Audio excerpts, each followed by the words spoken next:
Welcome back to The Watch, and Kotaku is in shambles. Really is, and the hope is that, is this the signs of their death? Because gaming journalists can't die soon enough. I'm talking about their companies, not the individuals. You know, I mean, just the industry in general needs a nice cleansing. I would agree. I would agree. A complete apocalypse in Minecraft.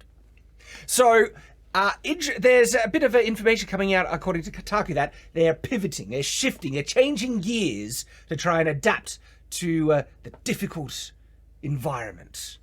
You want to guess what they're trying to do? I have no idea. No idea. What do you think of when you hear Kotaku? Well, I think of hit piece articles, Yes. Bad takes. Yeah, do you think gaming guides, let's plays, or anything like that? not real. I mean, no, No, I don't. I think IGN more for that actually than Kotaku. Well, according to a source close to the situation, Kotaku staff will be expected to create 50 guides a week at the site. Do you think they're well equipped to do this? No, because they've been writing hit pieces on stuff Yeah, instead. they don't like gamers. Opinion pieces. They don't like gamers, they don't like games, and they're crap at games as well. Like, it is hilarious when we see these game journalists try to play games. Yeah, they're the ones who are going to make great guides to how to play games. The Cuphead one, where the guy couldn't even figure out how to jump over the thing in the tutorial. Yeah, that's... So they're switching now to guides. To guides. 50 guides a week. Currently, Kotaku's homepage features a prominent game tips and guides module at the top of the page in a space that was previously reserved for major stories and breaking news. What kind of sign or admission is this if they are saying, we're going to stop making breaking news or major stories? What do you think they're acknowledging there? I reckon there's been some fight back on the articles, but I also reckon people just aren't reading the news anymore. Yeah, like, people don't give a crap about what they say about gaming. And also, I think it's a bit of knowledge that, their news coverage sucks balls. So much so that they're almost scrapping it. Staff members have criticised the homepage redesign on social media, noting that Kotaku's major source of traffic is not guides. We're dying, but out of the tiny amount of views that we are getting, it's mainly through the news. So we should just keep doing that. There is the mentality. Defense, yeah.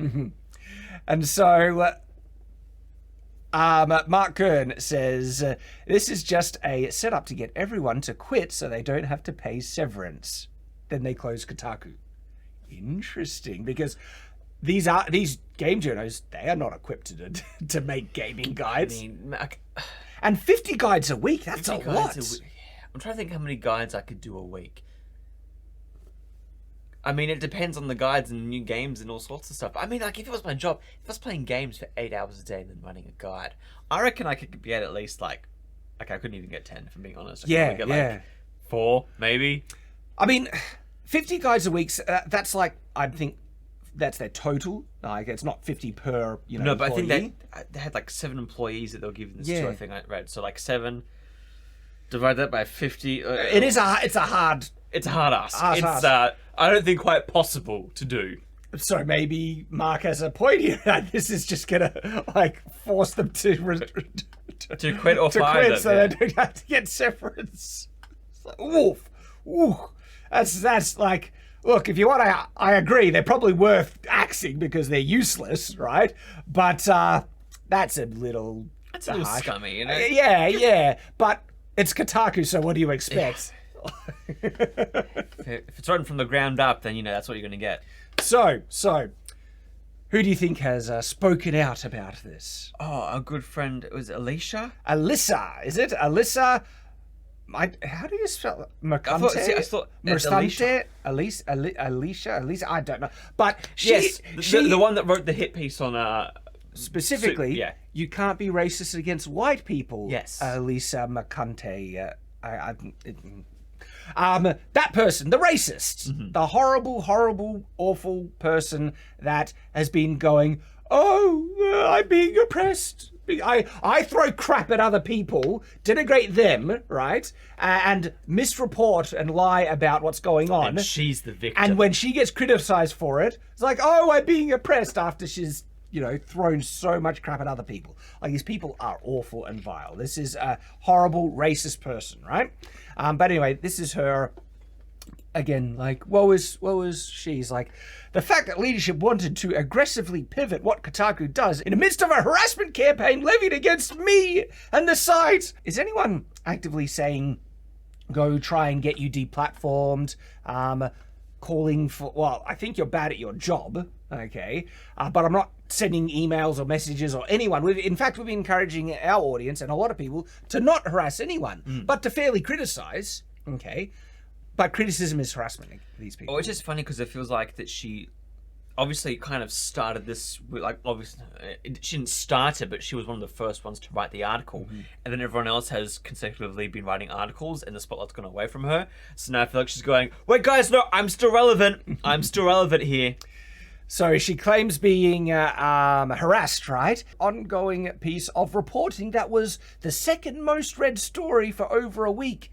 And she says it's telling. It's like, yeah, your report, your article, second most read, I'm still guessing it's dead low, right? And the reason why people got attention because of how bad it was. And people were calling it out for its bullcrap. Oh, it drove industry-wide conversation. Lying about stuff. That's like, that is important because it still drove industry-wide conversation, Nathan. I wouldn't really call it conversation, though, because all the game devs were saying, stop harassing people, and all the gamers were saying, but I'm not. You're gaslighting. That's what you did. You didn't drive conversation. You gaslit people. Exactly. But she's trying to say, oh, it drove industry-wide conversation. It's still driving it. But what about how to get coins in Super Mario 64? Guess what? That's what most gamers would actually be more interested in than your bullcrap. Especially your lying, gaslighting slop. I just love though as well because I understand she's trying to make a point here, but the fact that she says, yeah, Super Mario 64, like coins in that, it's like, make it more relevant, have you played a game recently? Because if you changed Super Mario 64 to like, the new Spider-Man game or one of the new releases, how to get better guns in Helldivers, people be like, well, actually, yeah, I do want to know a guide for that game because I like playing it. But by her doing a retro game, it's kind of like, oh, but gaming guides are out of date and boring. Still be more interesting than her slop. She can do a guide on the Atari ET game, and more people would be interested in that than her article. You know what? Surprisingly, Shad, you're correct. People love reading about ET. Yeah. Yep. In case people don't know, that ET Atari was like one of the greatest flops in gaming history. Yeah, it what sunk Atari. Yeah. Yep. She says in another tweet, it ain't great for sure, but it's there. It's now a function of finding the people you like and supporting them in their endeavors, irrespective of where they publish. So now she's just like, help me. Ash, though. I think this one is She's the Verge report. Oh, She's the Verge one, yes, which we covered just recently. Check out that one where she just admits to lying. And we have a video coming out because she has this rant, right? So me and Oz we break down the rant word for word, and it is incredible. So make sure you subscribe to Night's Watch, click the notification bell so you don't miss out, because we are covering all of this, and we're covering it in detail, okay? Which means it takes a little bit of time to get to it all, and you don't want to miss out. All right? And so, yes, but make sure you follow them, so even when they have to get either they get fired or they have to resign because they can't do their job, making actual gaming content is too difficult for them. Oh, and look, we know the numbers, the amount and everything. It seems a bit, excessive.